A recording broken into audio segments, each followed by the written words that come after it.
বিশ্বকাপ জ্বরে কাঁপছে পুরো বিশ্ব, আর মাঠের সেই উত্তাপ ছড়িয়ে পড়েছে এখন দর্শকের মাঝেও। তবে এবারের বিশ্বকাপে দাপটের চেয়ে সমালোচনায় বেশি আছে ড্রয়ের হিড়িক। বিশ্বকাপের সবশেষ খবর এবং বিশ্লেষণ নিয়ে সমকাল বার্তাকক্ষ থেকে আপনাদের স্বাগত জানাচ্ছি আমি তিন্নি অধিকারী, এবং আমাদের সাথে আছে সমকালের বিশেষ প্রতিনিধি সেকান্দার আলী। কালকে তো সকাল 7টায় আর্জেন্টিনার খেলা, তো এটাকে ঘিরে বাংলাদেশে যেই আর্জেন্টাইন সমর্থক যার ভক্তরা রয়েছে তাদের মাঝে কেমন উল্লাস বিরাজ করছে, বা তারা কেমন রোমাঞ্চ অনুভব করছে? আমার তো মনে হয় আপনি নিজেই বোঝা উচিত যে অফিসে কতজন আর্জেন্টাইন সমর্থক রয়েছে এবং কি পরিমাণে তাদের দাপট।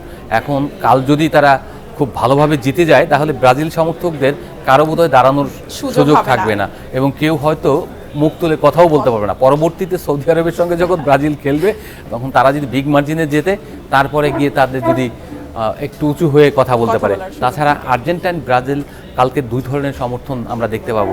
আর ব্রাজিল সমর্থকরা কিন্তু কালকে মাঠে থাকবে কী রকম, ধরেন আর্জেন্টাইন সমর্থকরা থাকবে তাদের জয়ের জন্য, আলজেরিয়াকে হারাবে বড় ব্যবধানে, মেসি খুব ভালো ফুটবল খেলবেন। কিন্তু ব্রাজিল সমর্থকরা ওখানে বসে বসে চুকলি কাটবে যে কীভাবে আর্জেন্টিনাকে হারানো যায়, মানে দোয়া করতে থাকবে বা আর বন্ধু বান্ধবদের ডিস্টার্ব করে ফোন করে। অসম বাংলাদেশের ফুটবল ফ্যানরা আসলে সত্যিকারই খুব আনন্দদায়ক একটা পরিবেশের মধ্য দিয়ে তারা খেলাটাকে উপভোগ করে। আর্জেন্টিনা এবং ব্রাজিলকে যেভাবে তারা ধারণ করে, আমরা জার্মানিকে দেখি, অন্য দেশগুলোকে দেখি, কিন্তু আর্জেন্টাইন এবং ব্রাজিলের প্রতি তাদের ফ্যাসিনেশনটা অনেক বেশি। আর্জেন্টিনা কালকে যেভাবে খেলবে, যে দলের সঙ্গে খেলবে আলজেরিয়া, তাদের প্রতি আমাদের একটা কানেকশন রয়েছে, মুসলিম কানেকশন। সেই কানেকশনের থেকেও তারা হয়তো অনেকেই সমর্থন করবে। কিন্তু ফুটবল হলো এমন এক জিনিস, কিংবা সমর্থন হলো এমন এক জিনিস যেখানে কোনো ধর্ম, বর্ণ, জাতি এটার কোনো সীমারেখা থাকে না। সমস্ত কিছুর ঊর্ধ্বে গিয়ে তার পছন্দের দলকে সমর্থন দিতে পারে। একই ড্রয়িং রুমে দেখবেন মা একরকম, বাবা একরকম, ছেলে আর একরকম, একটা পোশাক পরে তারা খেলা দেখছে, তারা কেউ মন খারাপ করছে, কেউ করছে, আবার সান্ত্বনাও দিচ্ছে। আমার ঘরেও আমি দেখতে পাই যে একজন আর্জেন্টাইন জার্সি পরে, আমি কোনো জার্সি পরি না। তার মানে হচ্ছে যে এই যে পরিবর্তন, এই যে উন্মাদনা, এই উন্মাদনাতে বাংলাদেশের প্রত্যেকটা জায়গাতে রোমাঞ্চকর একটা পরিবেশ তৈরি হয়ে রয়েছে।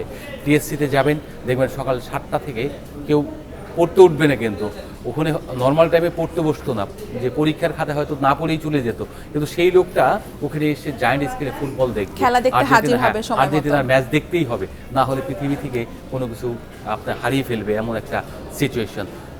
সব কিছুই হয় যখন 4 বছর পর ফুটবল বিশ্বকাপ আসে, এই প্রদর্শনী হয়, তখন সব কিছুর ঘড়ি কাঁটাগুলো এক হয়ে যায়। টাইম জোন ডিফারেন্ট, কিন্তু সবাই একসঙ্গে জেগে থাকে। সব দেশ, আপনি ধরেন মেরু থেকে মরু, সব জায়গায় একই রকম, সবাই কিন্তু জেগে। তার মানে হচ্ছে এই রোমাঞ্চ সবসময় থাকবে, এবং কালকে ভালো ফুটবল উপহার দেবে আর্জেন্টিনা। মেসির শেষ বিশ্বকাপ এটা আমরা সবাই জানি, এবং সেই জায়গা থেকে আলজেরিয়া প্রতিদ্বন্দ্বিতাপূর্ণ ফুটবল খেলবে, যেহেতু ওখানে আপনার জিদানের ছেলেও খেলছে ওই দলে। তো তাদের দলটা যদি আউটস্ট্যান্ডিং ফুটবল খেলতে পারে এবং আর্জেন্টিনাকে যদি রুখে দিতে পারে মরক্কোর মতো, তাহলে কিন্তু মন্দ হয় না, একটু রোমাঞ্চটা কিন্তু বেড়ে যায়। ব্রাজিল একটু করলো, আর্জেন্টিনাও যদি একটা করে তাহলে তো ভালোই হয়। আর্জেন্টিনা এর আগে যেটা করেছিল আগের বিশ্বকাপে, বা সে যারা যেভাবে চ্যাম্পিয়ন হলো, তারা স্টার্টিং করেছিল হার দিয়ে, সেই দল পরবর্তীতে চ্যাম্পিয়ন হয়ে গেছে। তো আশা করা যায় তাদের ফুটবল প্রদর্শনী ভালো হবে, এবং যারা সমর্থক করেছেন তারা উপভোগ করবেন।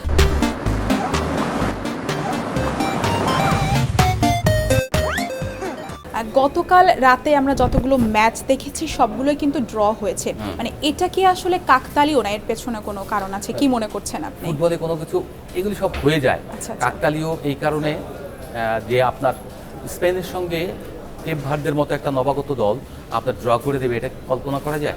স্পেনের কৌশলে ভুল ছিল। 40 মিনিট পর্যন্ত তারা কিন্তু অ্যাটাকে কিনে যায়নি। তারা হয়তো ভেবেছিল সাডেন অ্যাটাক যেটাকে বলে, আচমকা তারা আক্রমণ করবে, সেই আক্রমণ থেকে গোল বের করে দেবে। এটা করতে গিয়ে কেপ ভার্দের প্লেয়ারদেরকে হয়তো সামনে টানতে চেয়েছে, তারা পাসিং ফুটবল খেলতে গিয়েছে, এবং শেষ পর্যন্ত তারা ওই 40 মিনিট পর্যন্ত কোনো মানে দুর্দান্ত কোনো অ্যাটাক করেনি, যে কারণে কেপ ভার্দে নিজেদেরকে গুছিয়ে নিতে পেরেছে। 45 মিনিট পরের শেষের 5 মিনিট তারা যেভাবে খেলেছে, অনেক অ্যাটাক করেছে, কিন্তু বল জালে পাঠাতে পারেনি। তাদের গোলকিপার হয়ে উঠেছিলেন একদম হারকিউলিক্স, আমরা বলি যে গোলপোস্টের জাদুকর। 27টা শট নিয়েছে গোলপোস্টের জোনে স্পেন টোটাল ম্যাচে, কিন্তু সেই জায়গা থেকে 60টা শট ছিল একেবারে টার্গেটে, সেই 7 শটের সবগুলো তিনি কিন্তু প্রতিহত করেছেন। এরকম একটা ম্যাচ যিনি গোলকিপার যখন খেলেন, এরকম একজন বয়স্ক 40 বছর বয়সী একজন প্লেয়ার যখন 17 বছর 18 বছরের মতো প্লেয়ারদের মতো রিফ্লেকশন দেখান, তখন তিনি কিংবদন্তির মতোই, তখন তিনি এই বিশ্বের অন্যতম সেরাদের মতোই উপস্থাপন হয়। তার ফলোয়ার ছিল, মানে তিনি এত ভালো ফুটবল খেলছেন, তার ফলোয়ার ছিল ফেসবুকে, টুইটারে খুব অল্প, 1 লক্ষ বা তার কাছাকাছি। সেই জায়গায় এক দিনের মধ্যে বা এক রাতের মধ্যে তার ফলোয়ার হয়ে গেছে 5 মিলিয়ন। হিউজ। আপনি একবার চিন্তা করেন কী পরিমাণে মানে মানুষ তাকে গ্রহণ করেছে, কতটা ভালো ফুটবল তিনি খেলেছেন। তার সম্পর্কে আমি যদি একটু বলি, তিনি কিন্তু একেবারে সাধারণ মানুষ। একটা সময় জীবনের তাগিদে সংসার চালানোর জন্য বাস চালান, তিনি বাস চালিয়ে সংসার চালান। পর্তুগালে তিনি খেলেন হলো একটা সেকেন্ড ডিভিশন লিগে। আবার চিন্তা করে দেখেন 2012 সাল থেকে তিনি জাতীয় দলে 90টি ম্যাচ খেলেছেন, কিন্তু তার যে সংগ্রাম, কোনদিন মাঠ ছাড়েননি। এগুলো একটা বিরাট একটা ইন্সপিরেশন থাকে, এগুলি হলো হিরো। তার এই সংগ্রামের জন্যই হয়তো কালকে তিনি দেখাতে পেরেছেন যে তার এই দীর্ঘদিনের সংগ্রামটা তিনি কালকে মাঠে দেখিয়েছেন আসলে দর্শকের মাঝে। অবভিয়াসলি আপনি চিন্তা করে দেখেন, যেভাবে তার একটা সাধারণ দল নিয়ে অসাধারণ ফুটবল উপহার দিয়ে তার দলকে, দেশকে রিপ্রেজেন্ট করছে, এটা আসলে সত্যি বলার মতো না। আমি আসলে বলতে পারছি না, তাকে বুঝতে পেরেছি আপনাকে দেখে। তো কালকে রোনালদো পর্তুগালের খেলা, তো কেমন হতে পারে এই বিশ্বকাপে CR7-এর শুরুটা? CR7-এর শুরুটা খুবই আনন্দদায়ক হোক, এটা আমরা সবাই চাইবো। কারণ বাংলাদেশে কিন্তু তার যে ফ্যান রয়েছে, আমরা দেখি ছোট ছোট বাচ্চা গোল করে বা গোল নাই করে কেউ গোল করলো, সে কিন্তু এখন রোনালদোকে ফলো করার চেষ্টা করে। রোনালদোর যে স্টাইল, তিনি স্টাইলিশ প্লেয়ার, পরিশ্রমী প্লেয়ার, তিনি মেধাবী প্লেয়ার।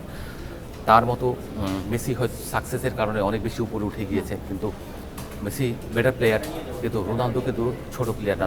তার সঙ্গে কারো তুলনা হয় না, এক দুজনের বৈশিষ্ট্য আলাদা। কিন্তু রোনালদোর পর্তুগাল একটা সাধারণ দল, খুব উঁচু মানের দল না, কিন্তু তারপরে সেই দলকে ইউরো চ্যাম্পিয়ন করানোর কারিগর তিনি, একবার চ্যাম্পিয়ন করিয়েছেন। আবার ধরেন তার যে প্লেয়ার থাকে, সেই প্লেয়ার নিয়ে হয়তো বিশ্বকাপ জেতার মতো কখনোই ছিল না, কিন্তু তিনি সংগ্রাম করে গিয়েছেন। আজকে 20-25 বছরের মতো তার যে লড়াই, বা 20 বছর পুরোটাই খেলেছেন, 22 বছর 21 বছর। তো এই যে জাতীয় দলে খেলা, এত বছর সার্ভিস দেয়া, এখনও এই 41-এও তিনি একেবারে তরুণের মতো। তার যে স্পিড, তার পারফরমেন্স, এটা হয়তো আমাদের প্রত্যেককেই ইন্সপায়ার করবে। এবং এই যে বাংলাদেশের যদি সবাই ফলো করে, তাকে দেখে পরিশ্রম করে, আমি বিশ্বাস করি বাংলাদেশের খেলাধুলাতেও অনেক দূর এগিয়ে যাওয়ার সম্ভাবনা থাকবে। পর্তুগালের এবারের টিমটা অনেক ভালো, যথেষ্ট ভালো। যতটুকু শুনছি, যতটুকু খেলা দেখছি, তাতে মনে হয় যে পর্তুগালের এগিয়ে যাওয়ার একটা সম্ভাবনা তৈরি হবে। যদি শুরুটা ভালো করে তারা, তাহলে পরের এই গ্রুপ পর্বে কোয়ালিফাই করে যদি সেকেন্ড রাউন্ডে যায়, রাউন্ড অফ 32-তে 32-এ, ওইটা কিন্তু হলো আসল খেলা, নকআউট স্টেজ। তো এখান থেকে রোনালদোকে একা খেলতে হবে, তার সঙ্গে তাদের নতুন নতুন কিছু প্লেয়ার আছে। এটা তো ব্রাজিলের একটা ছোট ভাই বলা যায়, কারণ হচ্ছে তারা এই পর্তুগিজ ব্রাজিলের স্প্রেড করেছে খেলাধুলা থেকে শুরু করে তাদের ভাষা সব কিছু। আবার এখানে যে এসছেন, তারা যে রয়েছেন, তারা এখানে অনেক ব্রাজিলিয়ান প্লেয়ার কিন্তু এখানে খেলেন, বংশোদ্ভূত প্লেয়ার খেলেন। তো আশা করা যায় লুই ফিগোদের সময় যেরকম আমরা উত্তেজনা দেখেছি, উন্মাদনা দেখেছি, সেই রকম নানিরা মাঝখানে খেলেছেন। তো এই পর্তুগাল বেটার ফুটবল খেলবে, বিশ্বকে দেখাবে, তারাও এবার শিরোপা জিতে জন্য আসছে। রোনালদোর এটা শেষ বিশ্বকাপ, মেসির মতো তারও বিদায়। তো এর বিদায়টা যদি রাজকীয় হয়, তাহলে এর থেকে স্মরণীয় কিছু হতে পারে না। প্রত্যেকটা নায়কই তো চায় তার বিদায়টা স্মরণীয় হোক। তো রোনালদোর ফ্যান ফলোয়ার যারা রয়েছেন, যারা এখানে রোনালদোর খেলা দেখেন, যাকে আনন্দ পান, রোনালদোকে অনুসরণ করেন, প্রত্যেকেই চাইবেন রোনালদোর বিদায়টা চ্যাম্পিয়নশিপ দিয়ে হোক, বিশ্বকাপ জিতে হোক। তো আমরাও চাই যে কেউ না কেউ যে পিছিয়ে আছে, মেসি জিতেছেন, রোনালদো যদি জিততে পারে, তাহলে সেটা তো অন্যরকম এক আনন্দ হবে যে হ্যাঁ, তিনিও আরেক কিংবদন্তি জিতে গেলেন বিশ্বকাপ, এবং তিনি এখান থেকে চলে যাচ্ছেন। আশা করা যায় তার পুরো দলই ভালো খেলবে, এবং তার রোনালদোর বিদায় উপলক্ষে রোনালদোকে ট্রফি দেওয়ার জন্য, শ্রেষ্ঠ বিদায় দেওয়ার জন্য তারা অল আউট পারফরমেন্স করবে। দর্শক, এই ছিল আজকের আমাদের সমকাল বার্তা কক্ষ থেকে বিশ্বকাপের সর্বশেষ খবর। অন্য কোনো দিন অন্য কোনো খবর নিয়ে আপনাদের সাথে হাজির হব।